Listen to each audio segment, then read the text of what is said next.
What if I told you that every corner of the world has once whispered the same question? Who are we? Why are we here? And what does it all mean?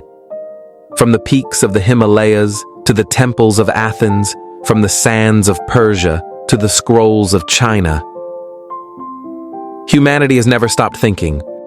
Welcome to the Atlas of Thought, a journey across civilizations, cultures, and centuries, mapping the most profound philosophies that shaped our minds and continue to shape our world. This isn't just a history of ideas, it's a story of us, told through the eyes of sages, seekers, skeptics, and scientists. Let's begin where it all began. No, not in textbooks or lecture halls, but in nature. Thunder in the skies, the rhythm of the stars, the agony of war, and the ache of love. In ancient Greece, thinkers like Thales dared to say, perhaps the world isn't ruled by gods, but by principles.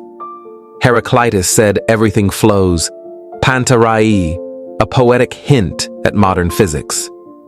Then came Socrates, the grandfather of Western ethics, who asked annoying questions and paid for it with his life. Plato imagined a realm beyond this world, where perfect forms existed. And Aristotle, his student, said, no, let's stay grounded, observe, classify, reason. Meanwhile, on the Indian subcontinent, Vedic hymns echoed, Tattvam Asi, thou art that. Philosophies like Advaita Vedanta envisioned a unity between self and universe, while Buddha sat beneath a Bodhi tree and simply said, suffering exists. But there's a way out. Indian thought is a labyrinth, from dualistic Sankhya, disciplined yoga, materialist Charvaka, to non-violent Jainism.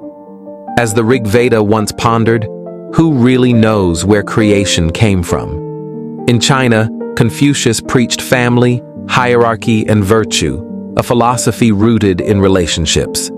But Laozi, the quiet sage of Taoism, replied gently, the Tao that can be named is not the eternal Tao. And then came the legalists who believed humans were too messy, so laws must rule them. Across Persia, Zoroaster told stories of light versus darkness, a cosmic ethical battle that inspired much of Judeo-Christian dualism.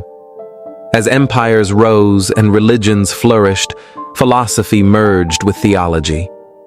The Christian world gave us Saint Augustine, who struggled with sin and grace, and Thomas Aquinas, who wedded Aristotle with Christian doctrine, proving that reason could serve faith.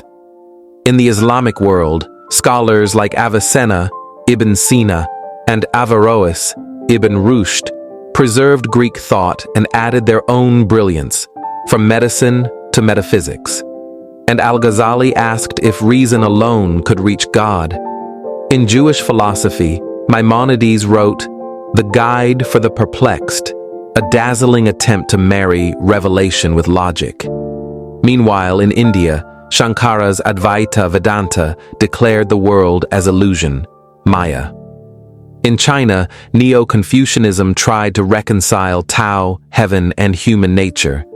It was a time of fusion, reason and revelation, mysticism and logic, debate and devotion.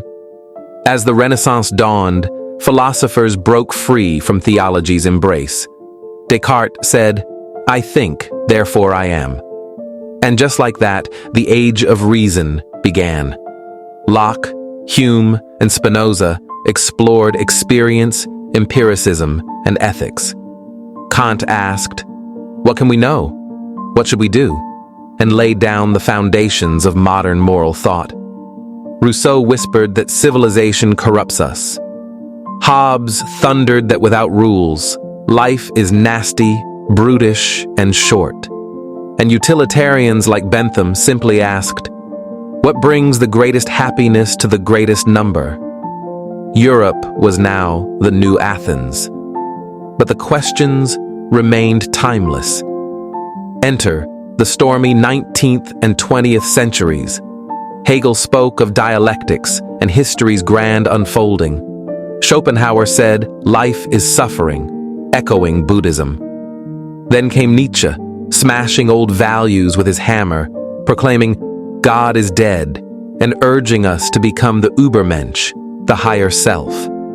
In France, Sartre and Camus wrote of absurdity and freedom.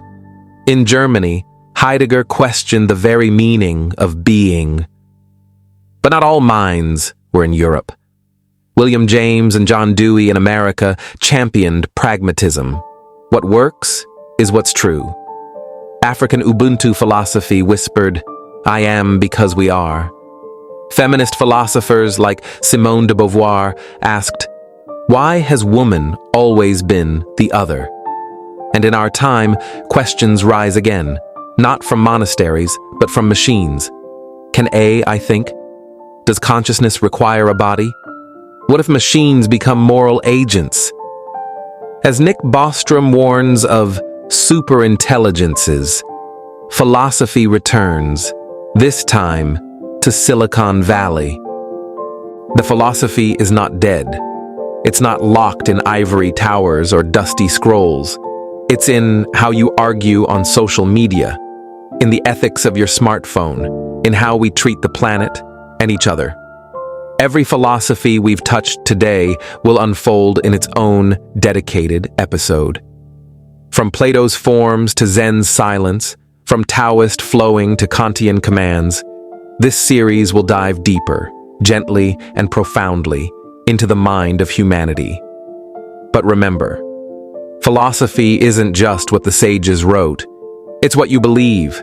It's how you choose to live. It's your atlas of thought. Subscribe to continue the journey.